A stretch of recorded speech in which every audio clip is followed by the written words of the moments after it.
but I can't see the whole screen. So, welcome to Dissertation and Thesis Defense. And this is my favorite saying about when you are defending. And I don't know who told me this, but I really believe this. The one thing that you need to remember, and Amy, I know you've got your proposal. Well, I don't know if I would say this during your proposal, but by the time you get to the end, you know more about your subject than anyone else in the room. And so you really should go into your dissertation or thesis defense feeling very confident, because even your chair, nobody on your committee and even your chair, can I say, know more about it than you did. As Linda was saying, when she sees the finished product, it was the closest thing to me having a baby. when I finished it, I have to say that was the feeling of accomplishment when you finally finish. And so, yes, today is March the 7th. Thank you to Grow for hosting this. And as I said, I'm the program coordinator of the PhD in Curriculum and Instruction. So I'm in the College of Education and Human Development. And so I apologize up front if I'm speaking more to my students, but I hope the other colleges will get something also. I hope you'll get something out of this too. Okay. I need to advance my PowerPoint, and I don't see it doing that. That's interesting.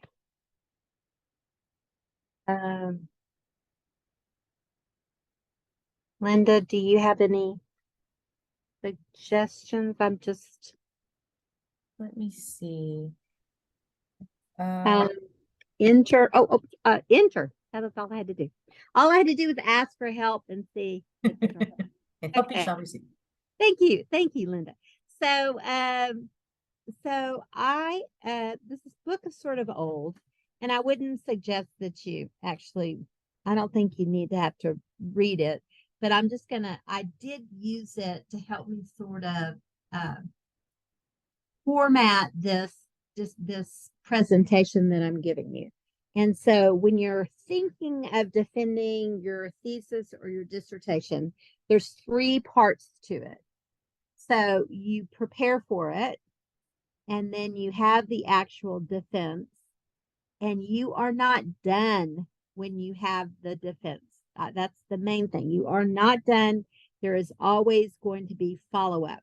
So not to mean that you can't celebrate after the defense, but there, as Linda can tell you from the graduate studies point of view, there are other things that have to be done after you defend.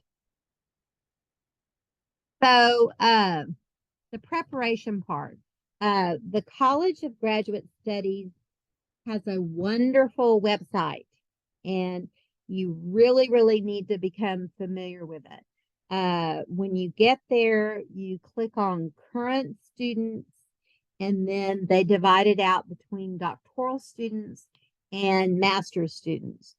So make sure you go there first before you do anything, or ask your professor, or because that's their job. They're responsible for making sure that you have done everything that you need to do in preparation of defending your dissertation or your thesis. So I actually did a screenshot. I did screenshots this time because I finally figured out that it's not good giving a PowerPoint and going in and out from your PowerPoint to online.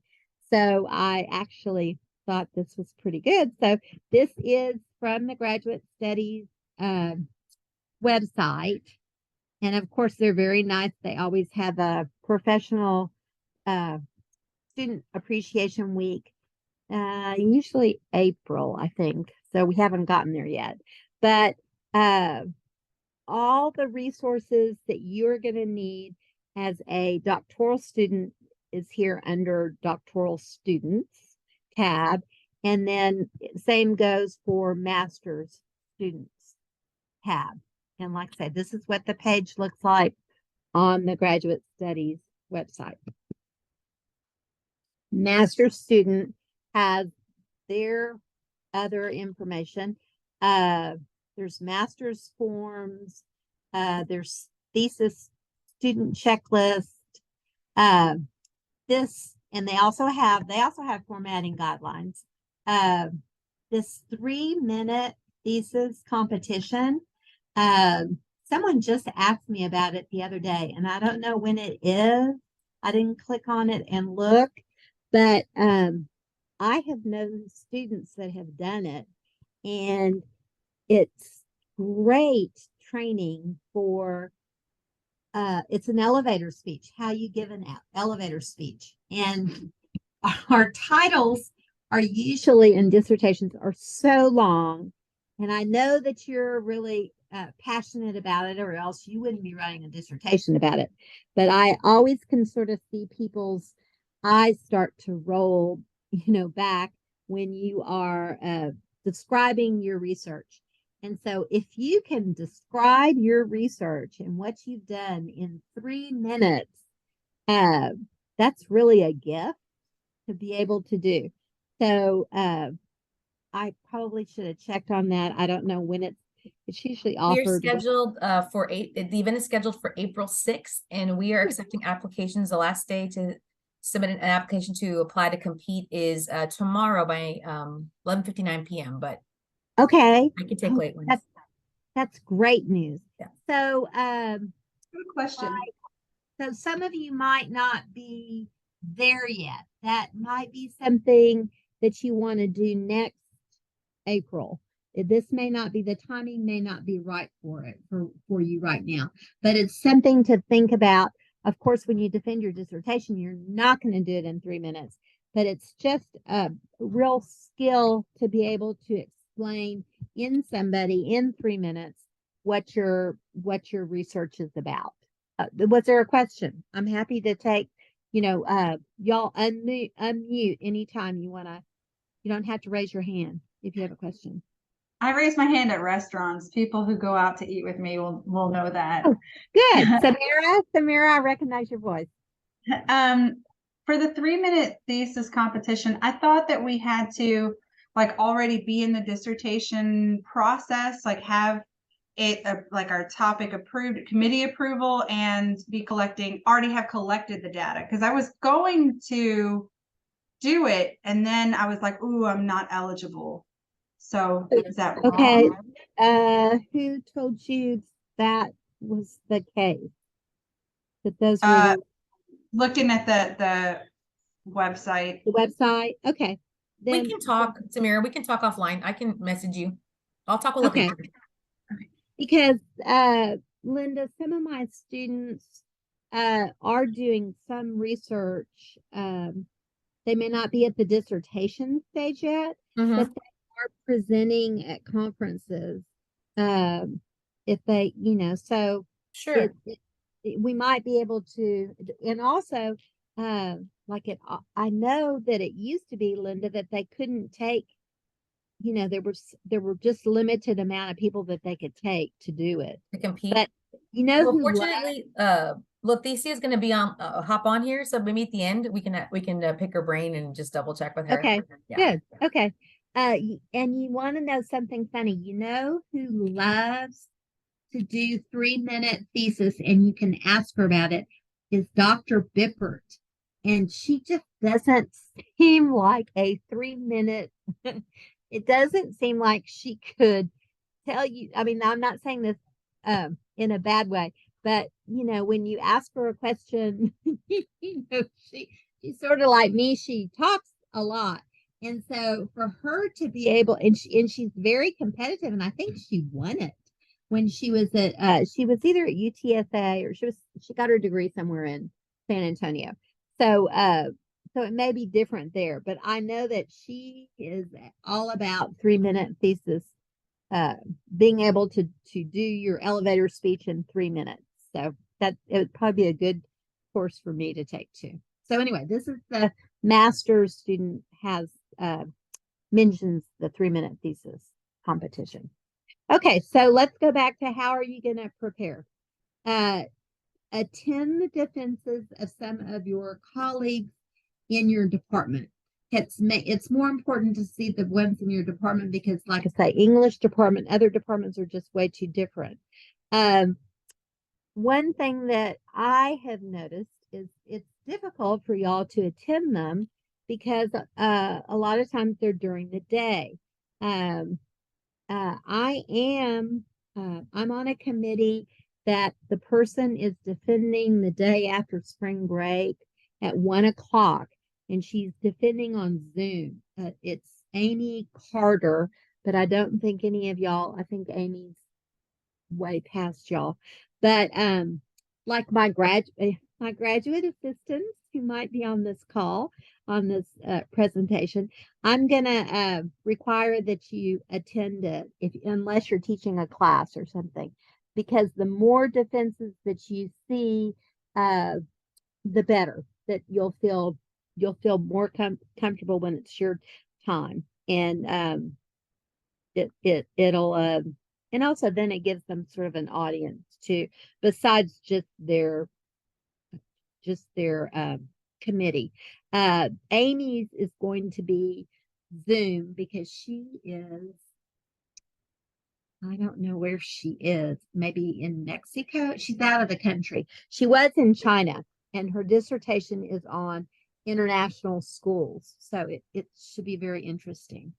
Okay, so if you can attend, and also I, as program director, need to get the word out sooner so that y'all can get it on calendars so that you can attend some of these. Yes. Could you let us because I know I'm not, but I'd like to attend if I can.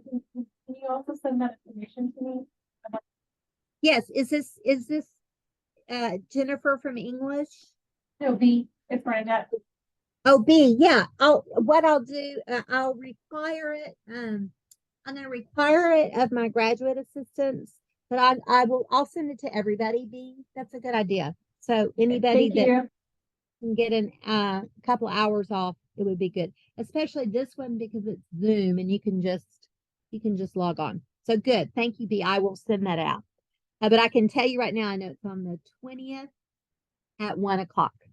Okay. Next way to prepare is, and Linda will back me on this, it is very important to adhere to graduate school rules and deadlines covering the scheduling of a defense. There are, on graduate studies, there are deadlines. So you may think, I'm graduating in May, but you have to have defended by like the beginning of April. I'll show you this is the spring calendar. And so, yes, Linda was correct. The last day to defend is April the 7th for you to be able to graduate in May. So that's 6 weeks prior to graduation. So you are always, it's not down to May. You don't defend in May. You don't defend in August. You don't defend in December. You always have to defend. The last day to defend is 6 weeks prior to graduation. If you can get it done and your approval from your dissertation chair to send it out, then, don't wait until the last day to defend if you can do that. There is 8 weeks prior is when you submit your agreement to schedule the dissertation defense. Everybody on the committee has to sign it. You will be given a graduate GFR, graduate faculty representative. Amy, if she's proposing, she already has one of those. And so that's someone that the graduate studies assigns you. And so everybody has to agree 8 weeks prior when the date is going to be, when you are going to schedule your defense. And so that's pretty hard. I mean, it's hard to get everybody to agree to a time. And I guess that's why a lot of ours are during the day, is that that's when you can get all the faculty together. Okay, they said Linda's already done her formatting workshop yesterday. So you defend by April. I've got several people that we're going to have a bumper class in May of people who are going to be graduating in May, April 21st. So after you defend on April the 7th, you have, what would that be? 2 weeks. You only have 2 weeks to submit the final version of your dissertation to ProQuest.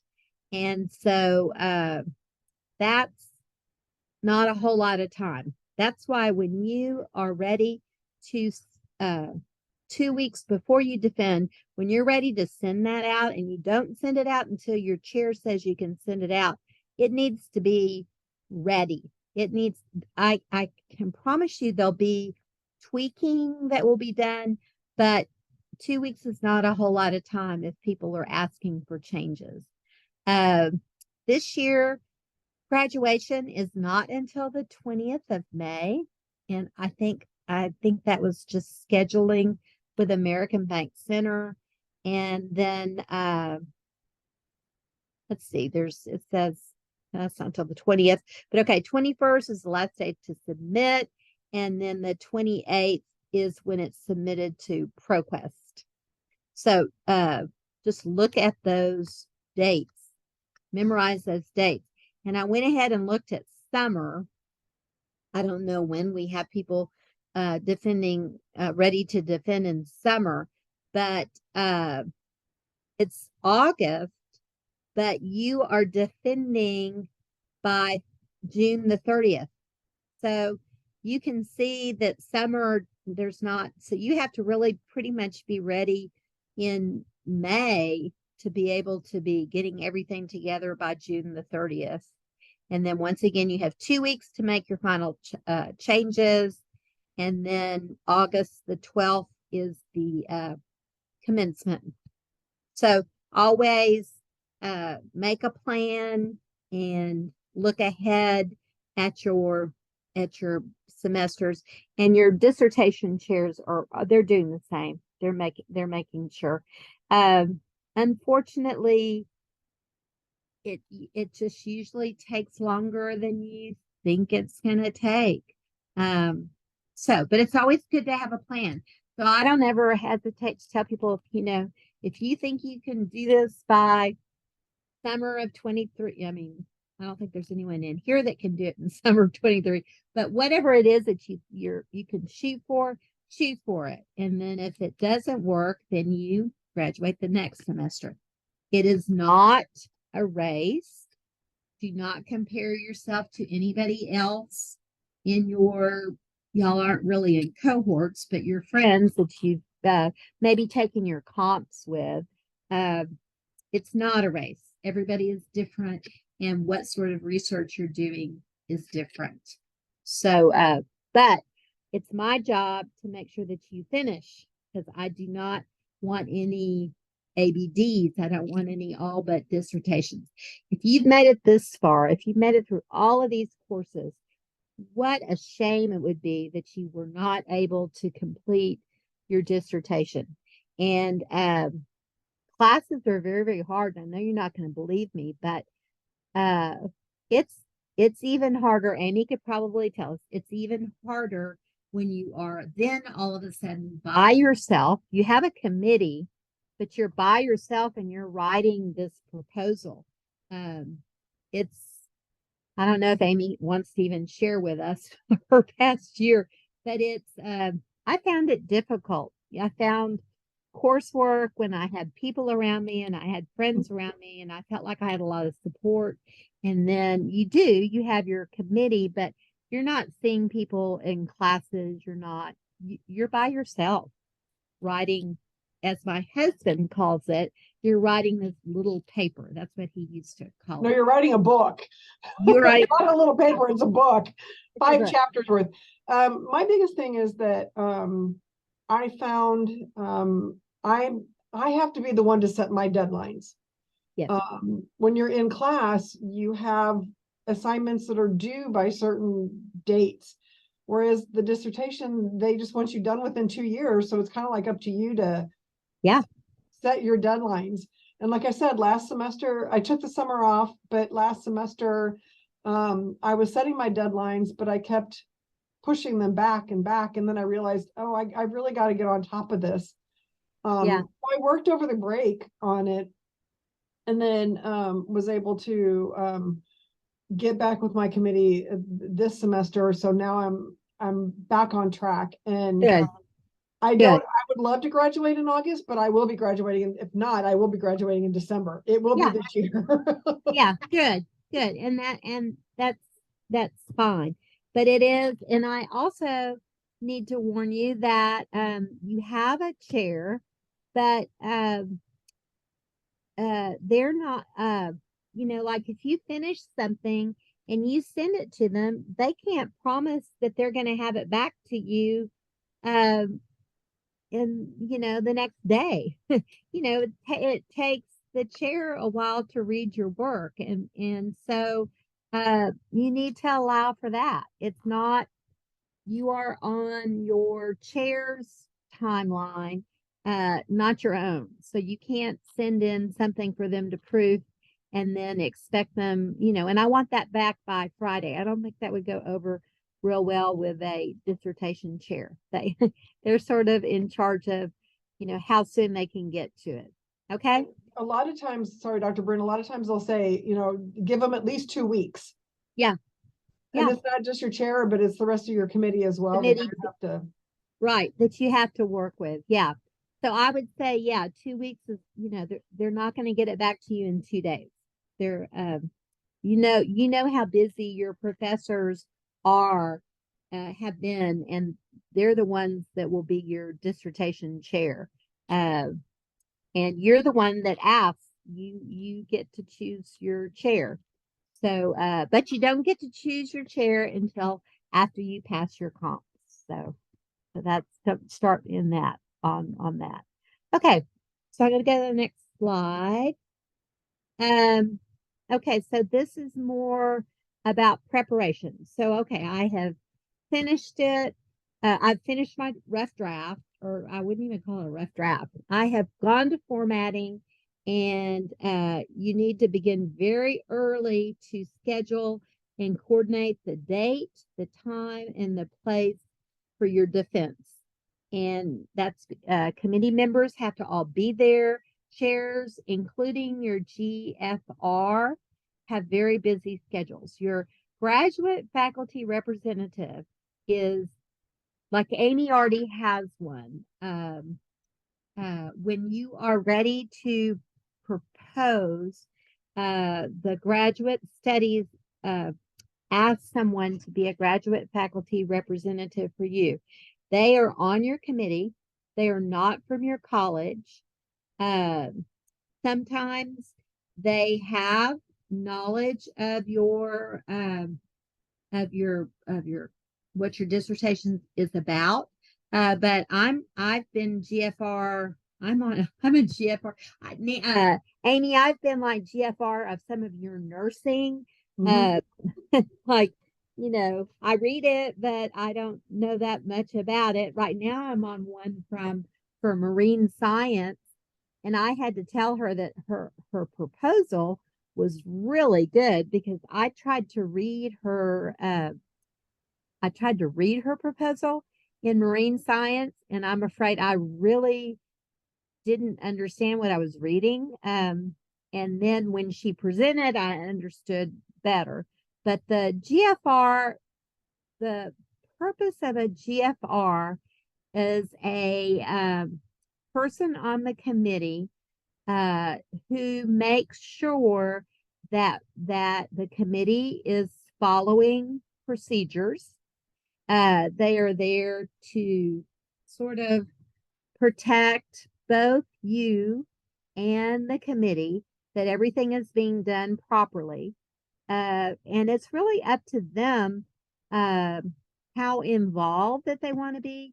Sometimes they really want to get read the proposal, and it's up to them how much they want to be involved. So I've seen some that they're always very helpful, but they're sort of they're just supposed to be there sort of as a buffer, just to make sure that our university is producing dissertations that are of rigor, and that we're just not passing things along, but also that we're not asking you to 1 minute asking you to do something, and then at the defense ask you to do something different. You know what I mean? It's so they're there to make sure everything's fair. I've already mentioned this. The last day to submit the agreement to schedule the dissertation defense is 8 weeks prior to graduation. And on that, you will notice that your chair has to sign it. And well, everybody has to sign it. But when your chair signs it, it says, "With my signature, I confirm that the dissertation or the project has been electronically checked for plagiarism and that it is ready to be defended."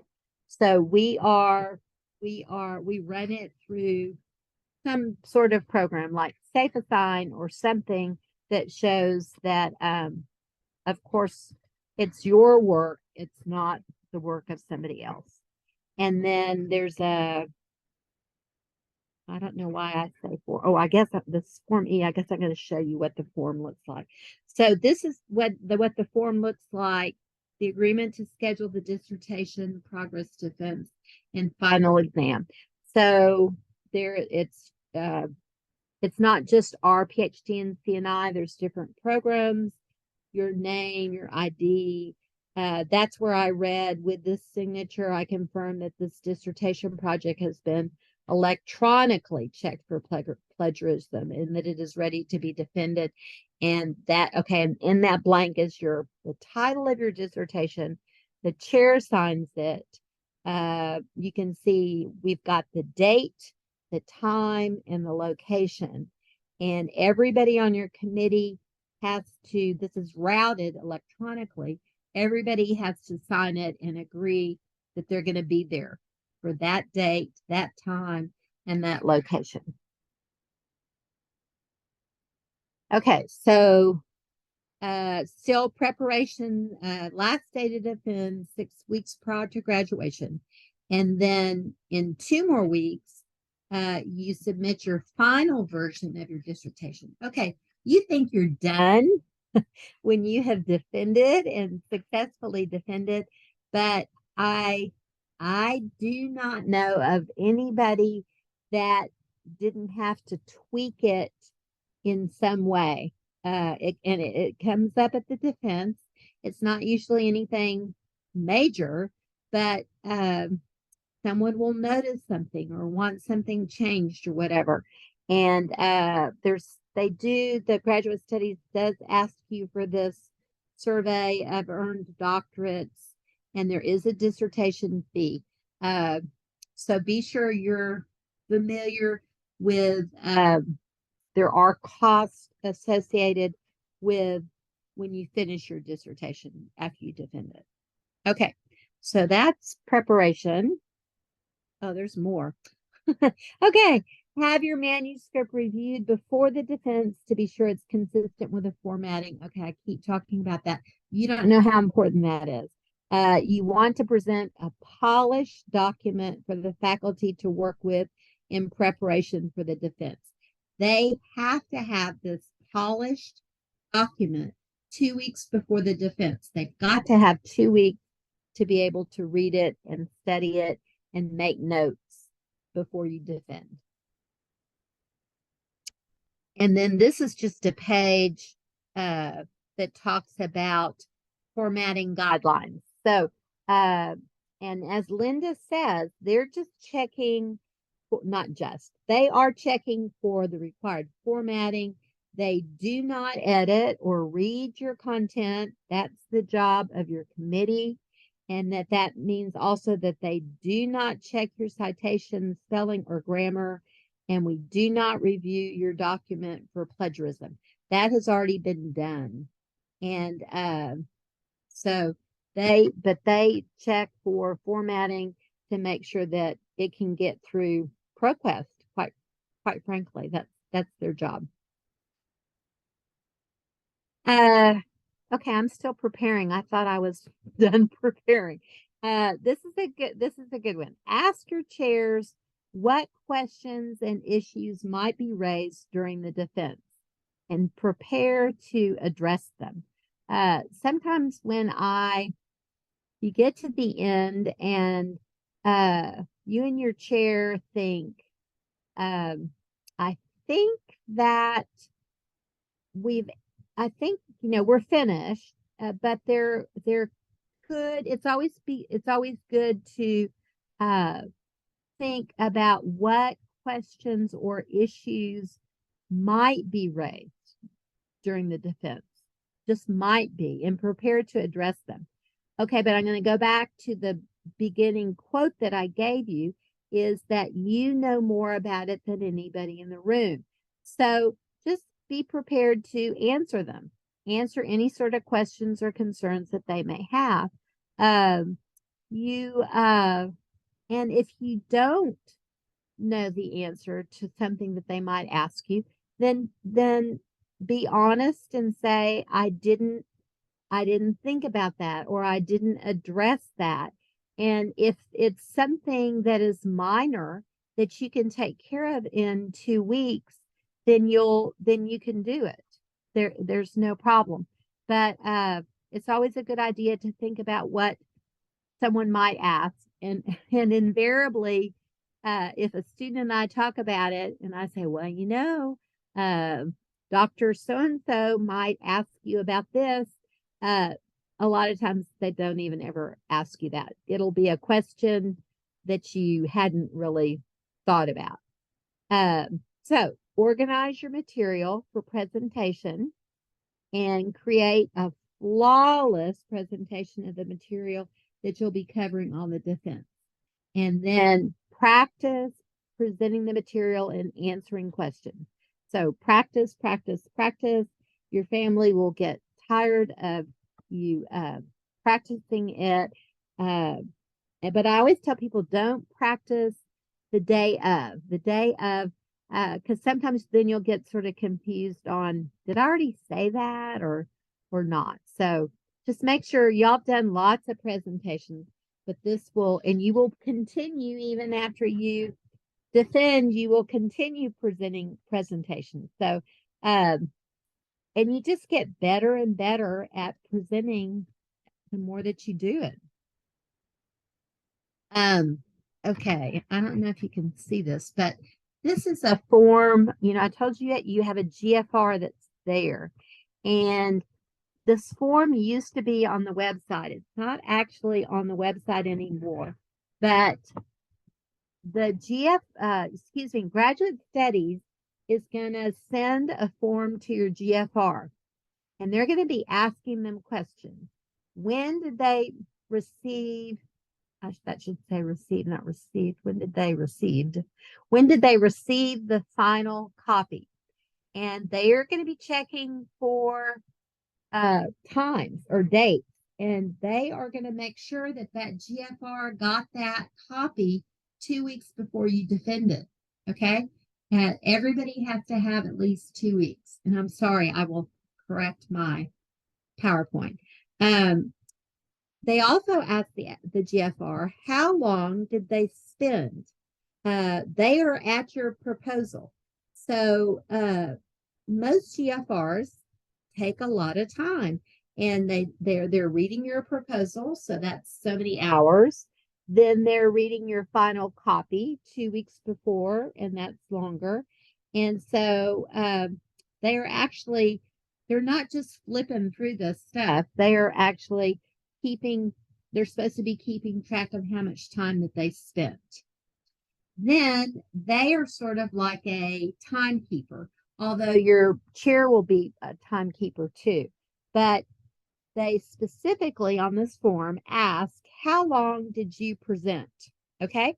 And they have some time increments. You do not want that GFR to say less than 30 minutes. I think the first one is like 30 minutes. Nobody should, that your book that Amy is writing, when she finally defends it, you should not be able to explain that whole dissertation in less than 30 minutes. Okay. So you want the GFR. I always tell my students, and I make them practice, and I time them, and I listen to them, and I make sure that it is more than 30 minutes. But also, I don't want them talking for more than an hour. That's way too long. Everybody, your committee and your GFR, they have read it. They've read this document. And yes, you want to go over everything, but and sometimes when you're nervous, you talk faster. So sometimes I'll tell people, try to get it to 40 minutes, and then it's sometimes when they're like nervous and it's a little bit faster, it'll be like 35 minutes. But you don't want someone to go on and on and on, although you might be crazy about talking about your dissertation. Nobody wants to listen to more than an hour. So it's you just sort of got to get the soft spot. It also asks, how long did the committee ask questions? So after you present, you can have public attend your dissertation. And I will send out a note about that one that's coming up. But the audience is asked to leave after you present. After you present, if the audience has any questions, they can ask them. Usually there's not any from the audience, and they leave, and then that leaves you. They finally let you sit down, and you get to sit down with your committee. Each of them has read it. Your chair will conduct that part of the meeting, and they will usually go around the room and they will ask each committee member what their questions are. Okay. And so they have to say that. They have to say, how long did the committee ask questions? If the graduate studies is going to think it's real odd if it was only like 15 minutes. I mean, I wish I could tell you it'd be 15 minutes, but it's never. There are people, I mean, people have questions, and so it takes a while.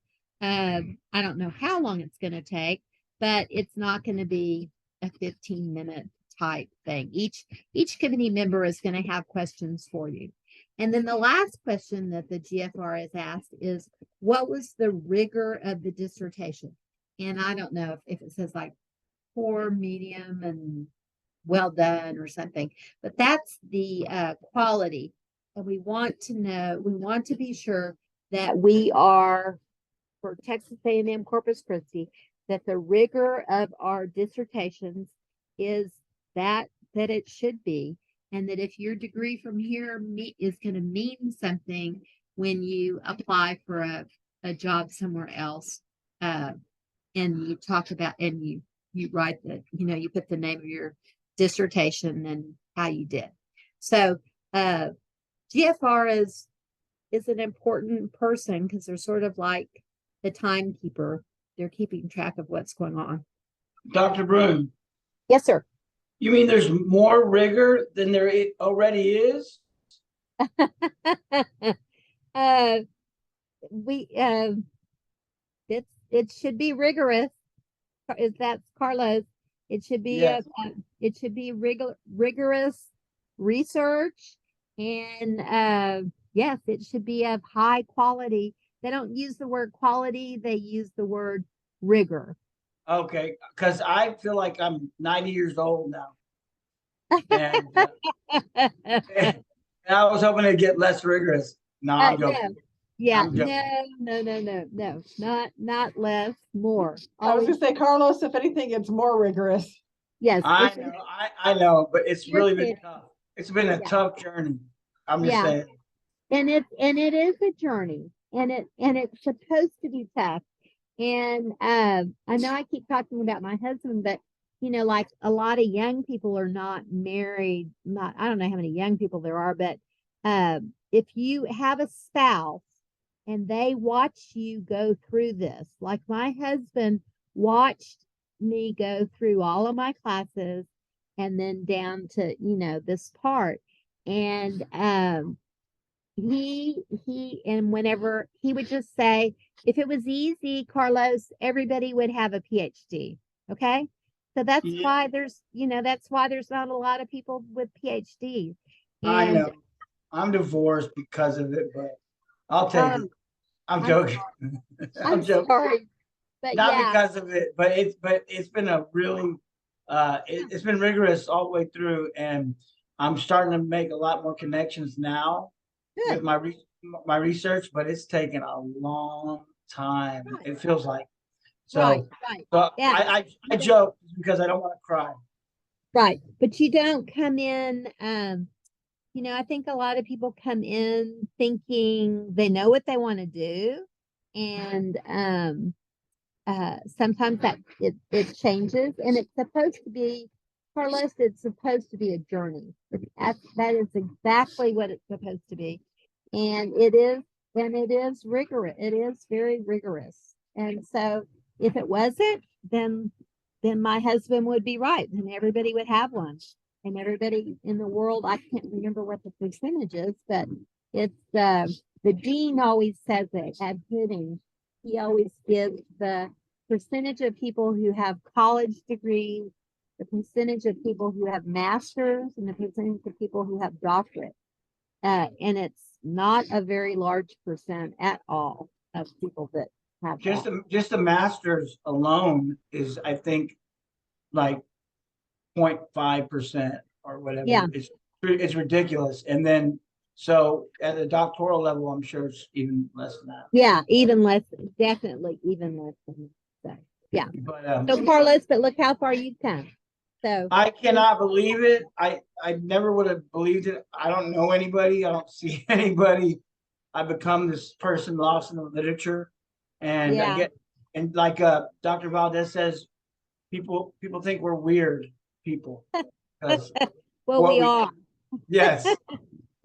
We are. But that's why I like the 3-minute thesis, because what I have found is that I'll ask somebody, I'll be somewhere and I'll say something about, tell me about your dissertation. And like 15 minutes later, they're still talking. And so we think it's really, I mean, and maybe it might be a topic that you're really interested in, but it is nice if you can be more condensed about what you're, how you are describing what you're doing. And then if the person wants to know more about it, they can ask you. Okay. And so so we've prepared, we've defended, we're in the meeting. So we finally have gotten to the meeting, and usually your chair will introduce you. They will make a few brief comments, followed by your comments. And this is one thing I always tell people, and you're nervous. I know you're nervous. Write it down, because the very first words out of your mouth should be you thanking your advisors and your committee members for the time and the efforts on your behalf.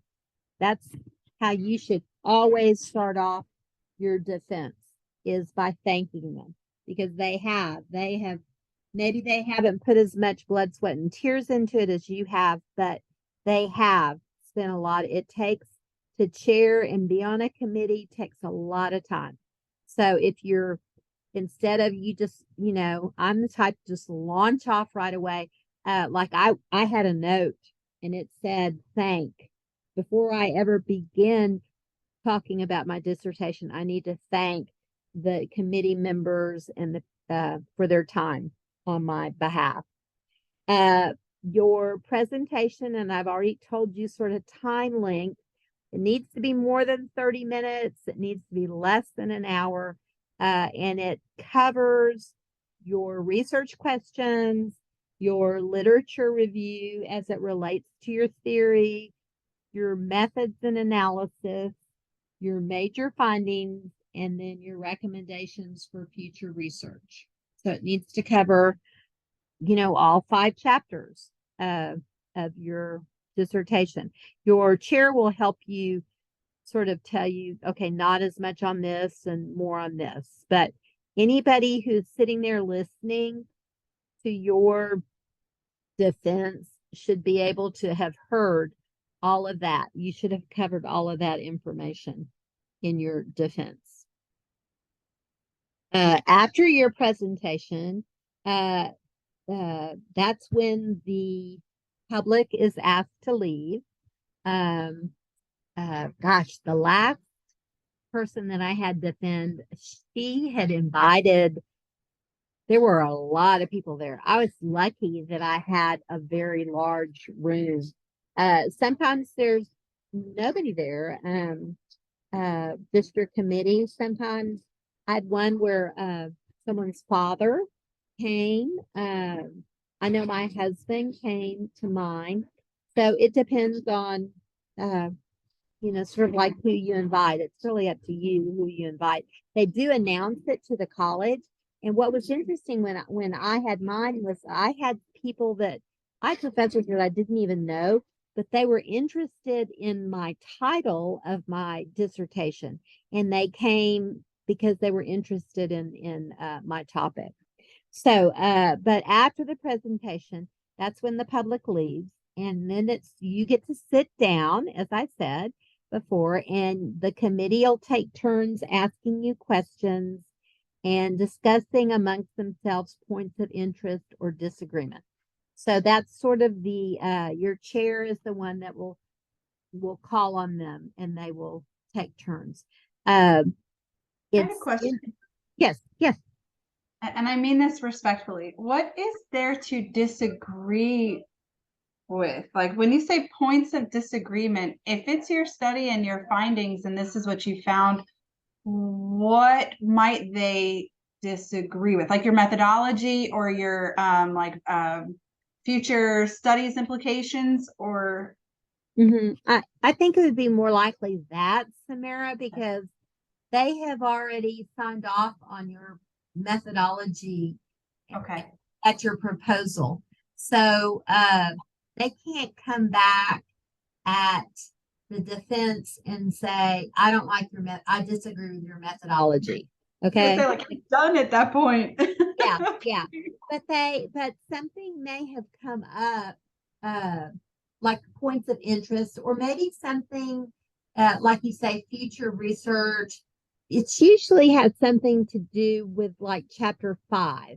And they may say, like I had one, and hers was fabulous, but I was the chair, and I neglected she really needed to put something in chapter 5 about the fact that she finished her dissertation during COVID, because her dissertation was involving online learning.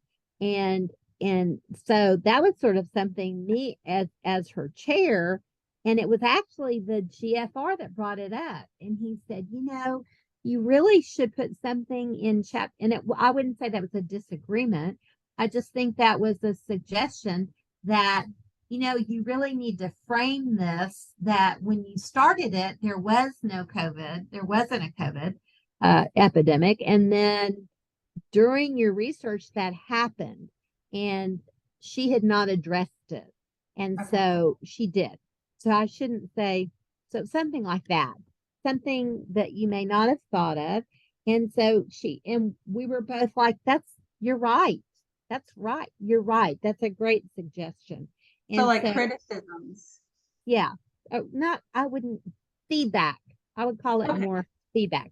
And so you've got 2 weeks to revise it, to add to something. Okay. But for sure, these two questions will always be asked. You will always be asked to identify if there is some sort of weakness in your study. Like if you had a chance to do it again, which thank goodness you're not going to do it again.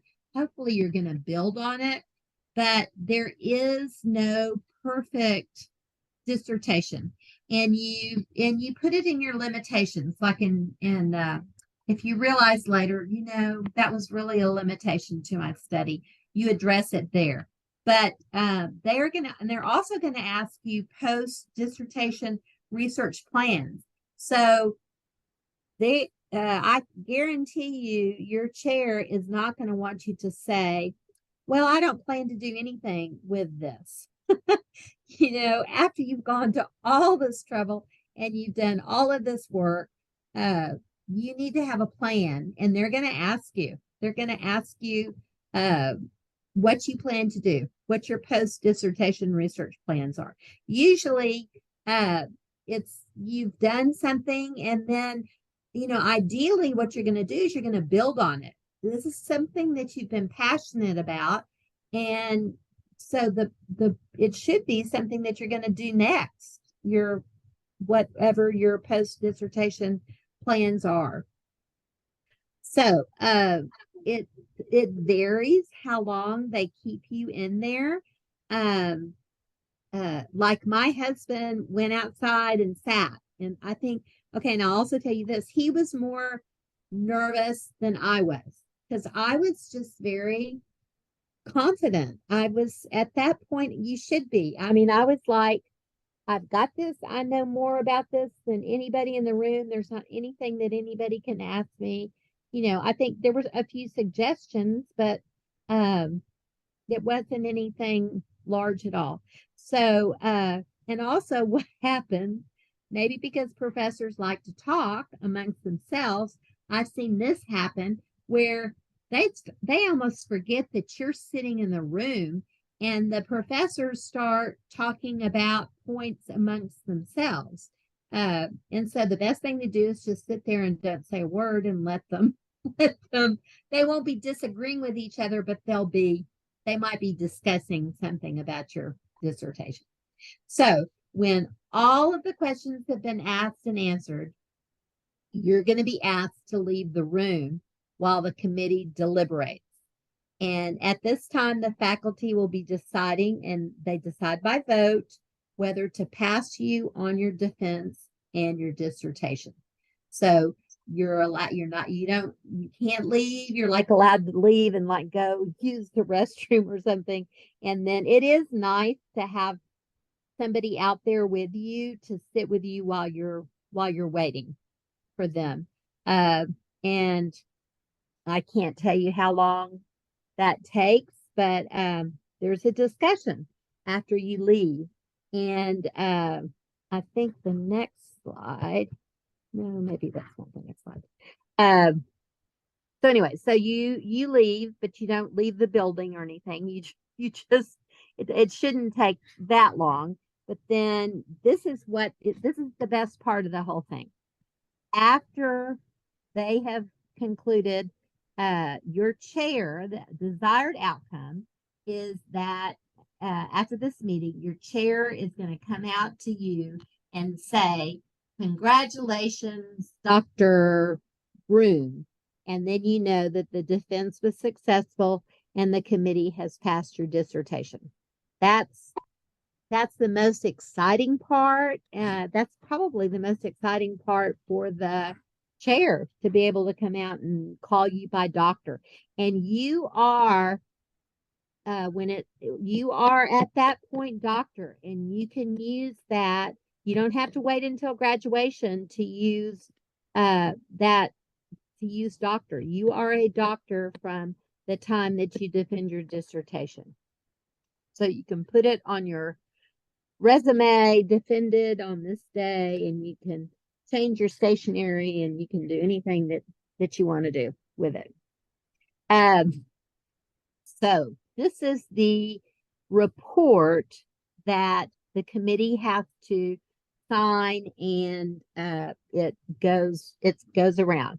So, but what I want you to see on this is that, and everybody has to sign it. So they are voting. They're taking 2 votes. The first vote is on the oral defense, and they'll either give you a pass or fail on that part of it. Okay. And then the second column you can see is written document, choose pass or fail. And sometimes they won't write fail there, but sometimes the committee will decide that they need you to change something, add something, take something out. And so they won't pass or fail you right at that moment. They'll say the oral defense was okay, but we want this written part changed in this way. And you have 2 weeks to do it. And then this form will go around, and the professors will sign that you passed the written. So there's actually 2 parts. There's the oral defense and the written document. Okay, so there's always the possibility that you are, they'll say, you pass the oral part, but we want you to make these changes. Okay, so we've defended, they've come out and they've said congratulations to you. And so I always say that don't do anything that day. The next day, you can attend to the revisions that the committee may have asked you to make to the work.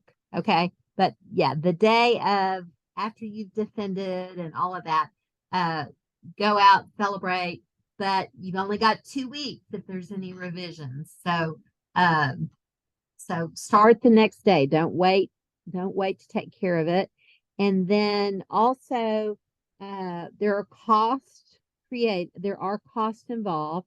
You're going to be required to provide bound copies of your dissertation to the department and to the library. Way back when I defended mine, everything wasn't electronic. And so, gosh, I don't know how many bound copies I bought. I bought one, I think, for everybody on my committee. And I think I bought one for my mother, and I don't know. I had several bound copies. Now you don't have to do that. You really only have to buy, unless you want one yourself. Like say everything is on ProQuest, everything is electronic. It is sort of nice that I have a bound copy of. I am glad that I have a bound copy of mine. But back then you bought your paper, and you had to buy some sort of special paper, and also back then I liked it too. Everybody signed it. You had a signature page, and they signed it right there that same day. And we don't do that anymore, and so it's that's sort of a shame that I like that part of it. But anyway, have a budget for handling these incidentals that are related to the publishing and ordering additional copies of your manuscript. Okay. And then you can order or rent your regalia for the hooding and the graduation. And the hooding is